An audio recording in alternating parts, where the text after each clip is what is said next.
17 साल बाद उस आतंकी तहव्वुर हुसैन राणा के जुर्म का हिसाब हो रहा है। एनआईए उससे मुंबई हमले से जुड़े हर राज उगलवा रही है। 26/11 हमले की साजिश कैसे रची गई, कौन कौन इसमें शामिल था, पाकिस्तान की कुख्यात खुफिया एजेंसी आईएसआई का क्या रोल था, कब से हमले की प्लानिंग हो रही थी, इस सब का पता लगा रही है। लेकिन राणा से पूछताछ के बीच हमारे सहयोगी अखबार द संडे गार्डियन ने एक सनसनीखेज खुलासा किया है। खुलासा है तहव्वुर राणा और लश्कर के निशाने पर नरेंद्र मोदी थे। 2004 में जब नरेंद्र मोदी गुजरात के सीएम थे तब उनकी हत्या की साजिश रची गई थी। लश्कर-ए-तैयबा ने इशरत जहां को नरेंद्र मोदी की हत्या की जिम्मेदारी सौंपी थी। सुसाइड अटैक के जरिए नरेंद्र मोदी को मारने की साजिश रची गई थी। इस बड़ी साजिश को गुजरात के क्राइम ब्रांच ने विफल कर दिया था। इशरत जहां को एनकाउंटर में मार गिराया था, लेकिन इशरत के एनकाउंटर पर तब कांग्रेस के नेताओं ने जाने कितने ही सवाल खड़े किए थे। मोदी को सवालों के कटघरे में खड़ा किया था, लेकिन जांच पड़ताल और तमाम सबूत आने के बाद साफ हो गया था इशरत लश्कर की ही आतंकी थी और उसके 3 पुख्ता दस्तावेज भी हैं। एक दस्तावेज एनआईए द्वारा हेडली से की गई पूछताछ का हिस्सा है। दूसरा एक कानूनी दस्तावेज है जिसे 2010 में अमेरिकी दूतावास में तैनात एक वरिष्ठ सदस्य ने साझा किया था, जिसमें भारतीय एजेंसियों ने सितंबर 2009 में एफबीआई द्वारा हेडली से की गई पूछताछ का हवाला दिया था। तीसरा दस्तावेज इंटेलिजेंस ब्यूरो द्वारा फरवरी 2013 में केंद्रीय जांच ब्यूरो को साझा किया गया था।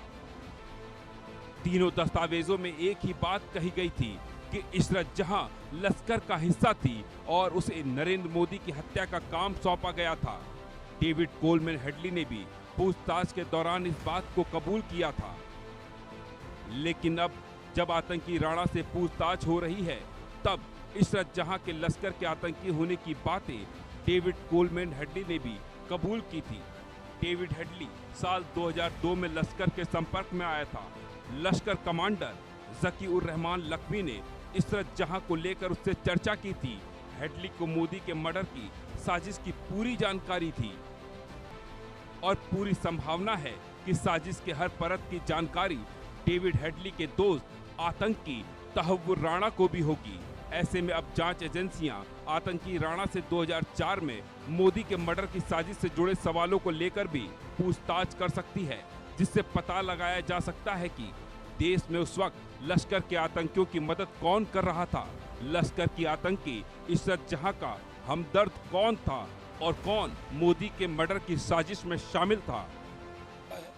वो नरेंद्र मोदी जी के खिलाफ भी साजिश कर रहा था और भारत के खिलाफ भी साजिश कर रहा था। 2004 में भी नरेंद्र मोदी के खिलाफ साजिश की थी। तहव्वुर राणा से अब सारी जानकारी हासिल की जाएगी और उसको जिस मुकाम तक पहुंचाना है पहुंचाया जाएगा। अगर तहव्वुर राणा और डेविड कोलमैन हेडली ने नरेंद्र मोदी जी को मारने की कोशिश की, तो आज की डेट में तहव्वुर राणा हमारे कब्जे में है और डेविड हेडली को हमारे कब्जे में आना चाहिए। उसको वायदा माफ गवाह क्यों बनाया है नरेंद्र मोदी जी की सरकार ने, इसका भी प्रश्न उठाया जाना चाहिए। फिलहाल मोदी के मर्डर की साजिश का खुलासा होने पर सियासी गलियारे का तापमान चढ़ने लगा है, लेकिन सवाल है कि मोदी के मर्डर की साजिश के पीछे उस वक्त कौन कौन था, कौन लश्कर के आतंकियों की मदद कर रहा था, किसने मोदी के मर्डर की साजिश का ऑर्डर दिया था। Bureau report, India news. 2004 में ये हत्या